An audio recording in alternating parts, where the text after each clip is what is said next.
Pronto, já está gravando. Então, dando continuidade, né, aquela parte, é rapidinho essa parte de agora, e para complementar também os vídeos. Os vídeos trouxeram explicações bem mais densas, né, com relação a esse assunto. Então, a multiplicação e implantação da cultura, né? A gente pode estar multiplicando aí as hortaliças, vou pegar o laserzinho aqui para apontar, tanto na forma de sementes, né? Quanto na propagação assexuada, né? A propagação sexuada é quando ela envolve material genético de dois organismos diferentes, né? Por isso que a gente dá o nome de sexuada. Né? Então, a sementezinha é metade do material genético de uma planta e a outra metade do material genético de outra, ok? Já a propagação assexuada, ela não envolve variabilidade genética, né? Elas são clones. Então, eu pego essa estaca aqui de uma planta, né, com esses nós que vão nascer, outros brotar, né, ter outras brotações, vai dar origem a uma outra planta, ela é exatamente igual à planta que eu peguei. Ela vai ser um clone da outra planta, exatamente igual. Né? A partir do momento que eu pego um bulbo, que eu pego uma raiz, que eu pego uma folha, um pecíolo, qualquer parte vegetativa de uma planta, coloco para germinar e a partir dali eu tenho outra, eu tenho uma planta exatamente igual àquela que eu peguei, porque não tem influência de nenhuma outro.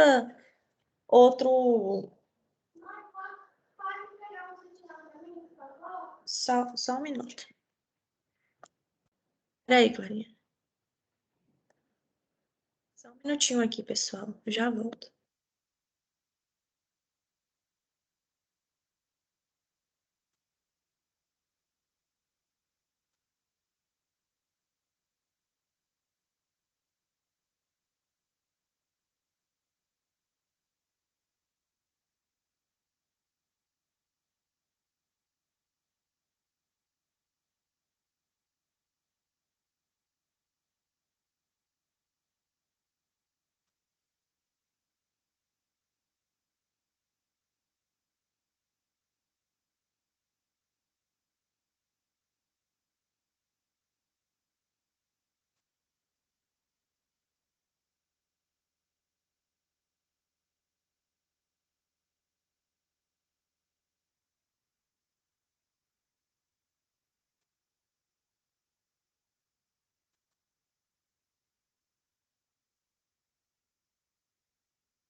Ó, pessoal. Então, propagação por semente, tá todo mundo acompanhando? Sim. O que que a gente tem que analisar quando a gente escolhe propagar por semente? A qualidade da semente, né? Verificar se o viverista ele é certificado, porque aí você compra uma semente, a semente já vem com pragas, a semente é oriunda de uma planta que não era uma planta que tinha um vigor muito bom, né, para se reproduzir. Então, a qualidade da semente vai ser fundamental porque vai determinar tudo lá na frente. Não adianta você ter uma boa adubação, um bom manejo, se a sua semente não era de qualidade. Então, você já traz pragas e doenças, e fora que você já traz um material genético que não vai desenvolver uma planta produtiva, né? A escolha da cultivar, né? Então, as cultivares, elas são desenvolvidas para produção, né? Com as características agronômicas, mas características essas muitas vezes de acordo com as regiões. Por exemplo, uma cultivar, ela é indicada para um ambiente de clima tropical, ou de clima temperado. Determinado cultivar já é indicado para uma época de frio, outro cultivar já é indicado para a produção de grãos, outro cultivar é indicado para a produção de sementes.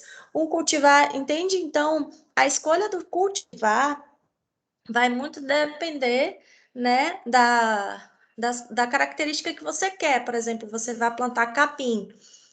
mas você não tem muita condição de oferecer uma fertilidade muito boa para aquele capim, adubar bem, né, o solo. Então, você vai escolher um capim que não seja tão exigente. Não vai escolher aquele capim topzera, como vocês dizem, né?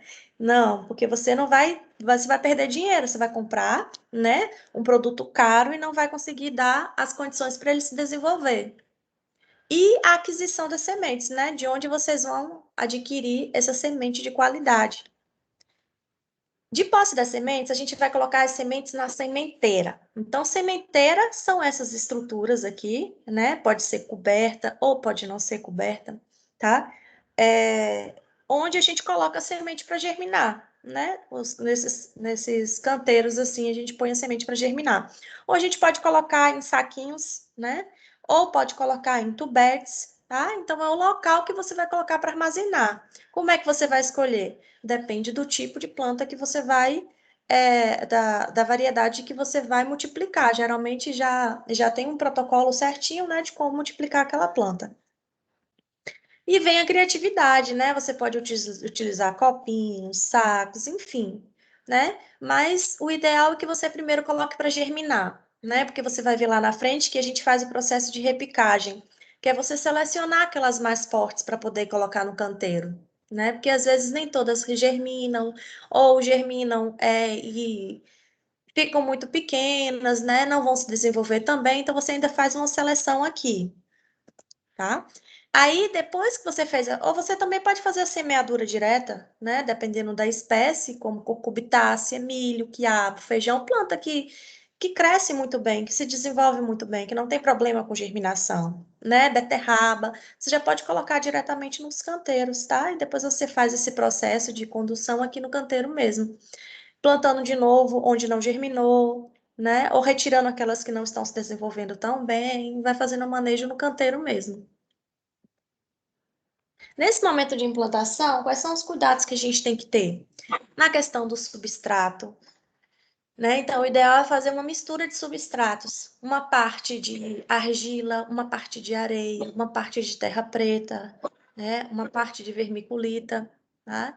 Para oferecer a esse substrato aeração, né, para as raízes não morrerem. Se você colocar o substrato só argiloso, vocês viram lá, né, que a argila ela não tem aquela aeração, mas se você colocar muito arenoso, a areia ela não tem todos os nutrientes necessários para o desenvolvimento da planta, então você tem que fazer uma mistura, né, para oferecer um ambiente tanto físico quanto químico adequado para a planta se desenvolver.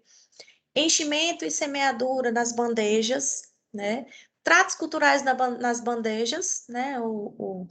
Mostrando aqui o rapazinho aqui, o senhor, olhando as plantinhas, né? Verificando o que está precisando, se está tendo ataque de praga, de doença, como é que está a irrigação, se está precisando irrigar mais ou se está precisando irrigar menos, né? É um monitoramento mesmo, porque às vezes um manejo é de um jeito num tempo frio, é de outro no tempo quente, então é uma questão de observação mesmo, né?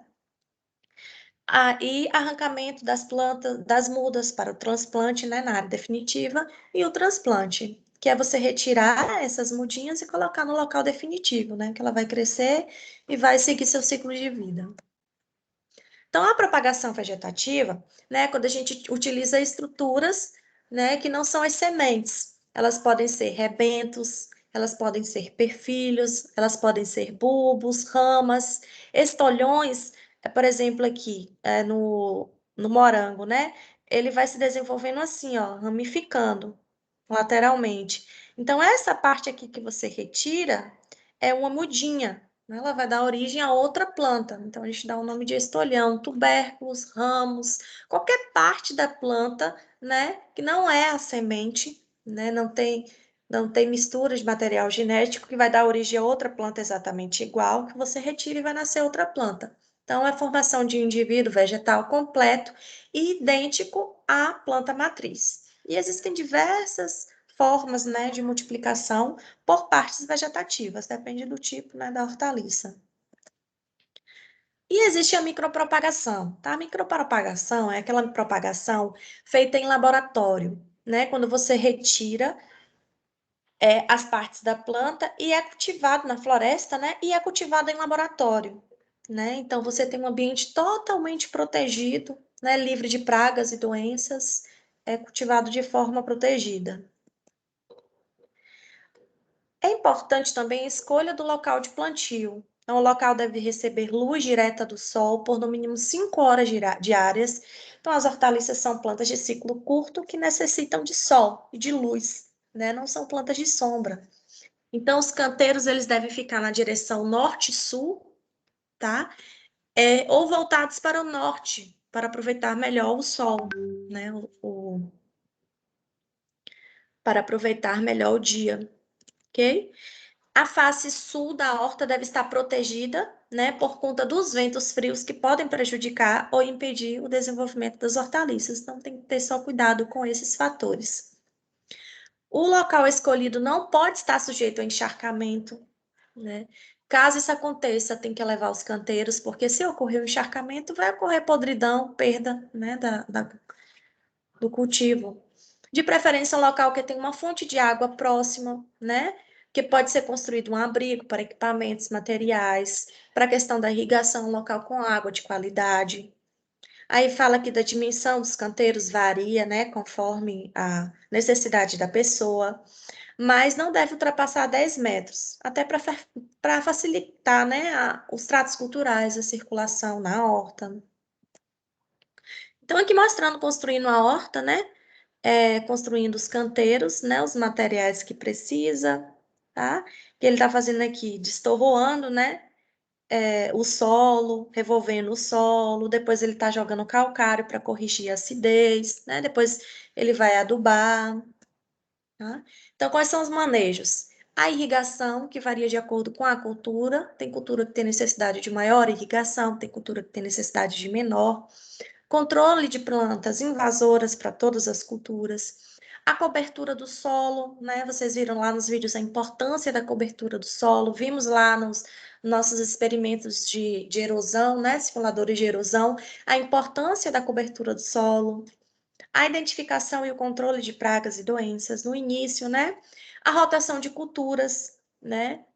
Aí, uma boa sugestão é plantas com folhas, depois raízes, flor, fruto, né? Assim a gente vai diversificando a necessidade de adubação da cultura, vamos quebrando o ciclo das pragas e das doenças. Boa condução do desenvolvimento das plantas, ou seja, tutoramento, amontoa, né?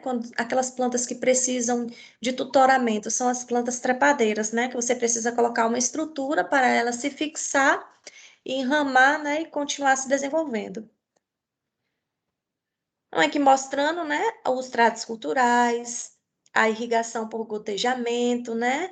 Aqui a abertura dos canteiros no sentido norte-sul, né? E não no sentido leste-oeste. E aí o controle fitossanitário, né? Principalmente de insetos, de ácaros e de nematóides, são os que mais atuam nas culturas, tá? Então aqui eu não trouxe um controle específico para plantas, para hortaliças cultivadas em sistemas orgânicos, tá? Apesar dessa disciplina ter um foco no cultivo orgânico, mas a gente traz de uma maneira geral, né? Então, controle de larvas de insetos mastigadores, inseticidas de ação de contato ou de ingestão, né? Porque eles vão mastigar a planta e aí o veneno que está naquela seiva eles vão consumir e vão morrer, né?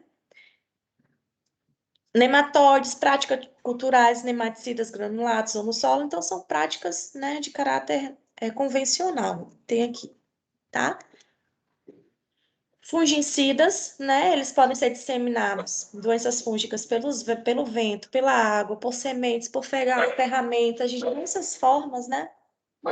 Então, recomenda-se a eliminação de doenças culturais, rotação de culturas, uso de mudas sadias, cultivares resistentes, né? Se já tiver, ou utilização de fungicidas. Quieta! Cachorro obediente.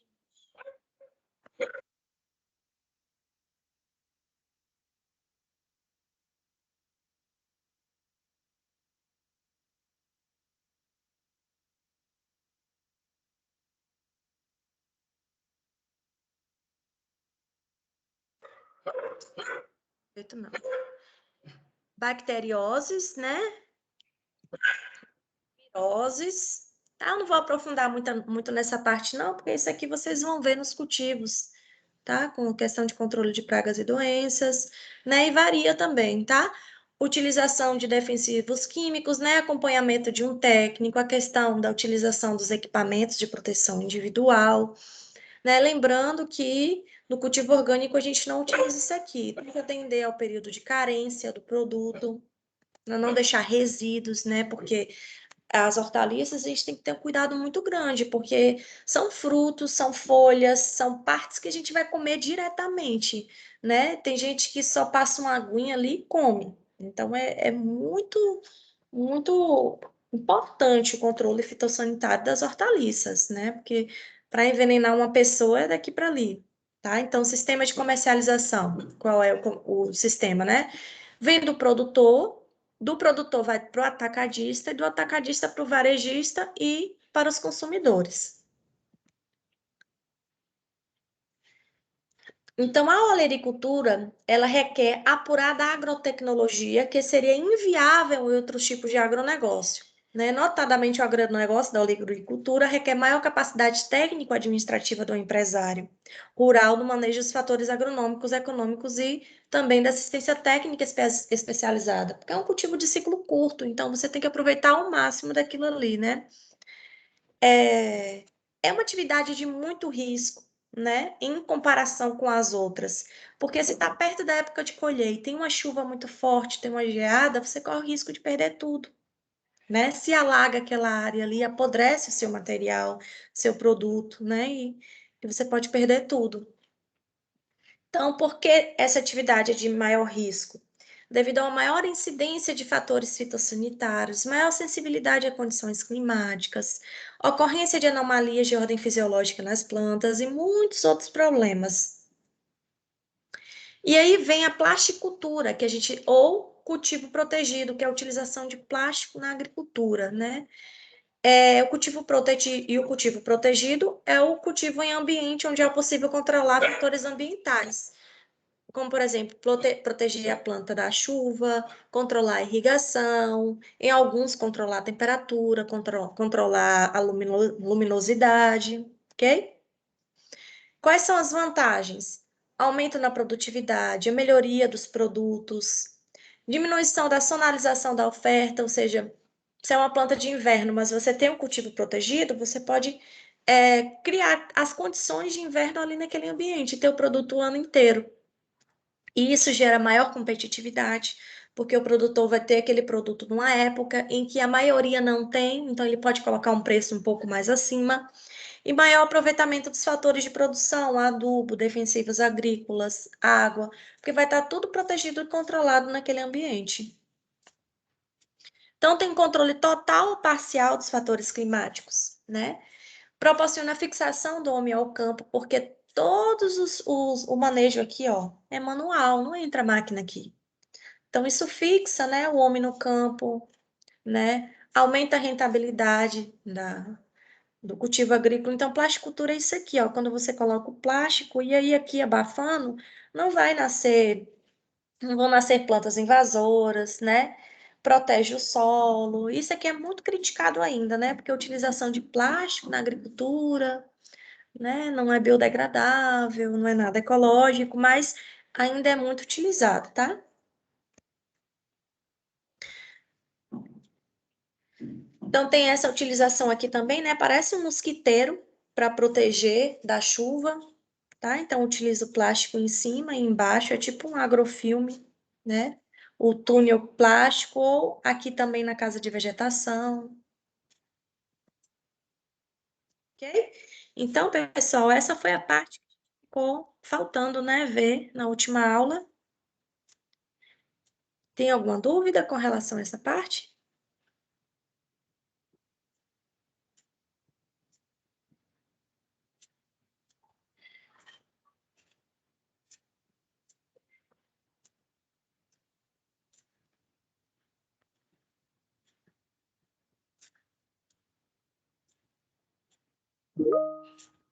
Não?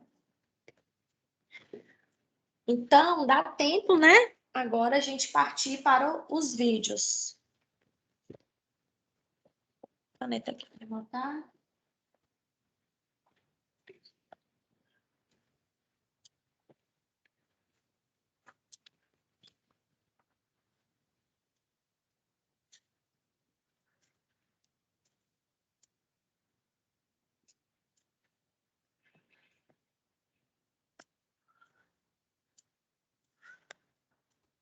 Só um minutinho aqui.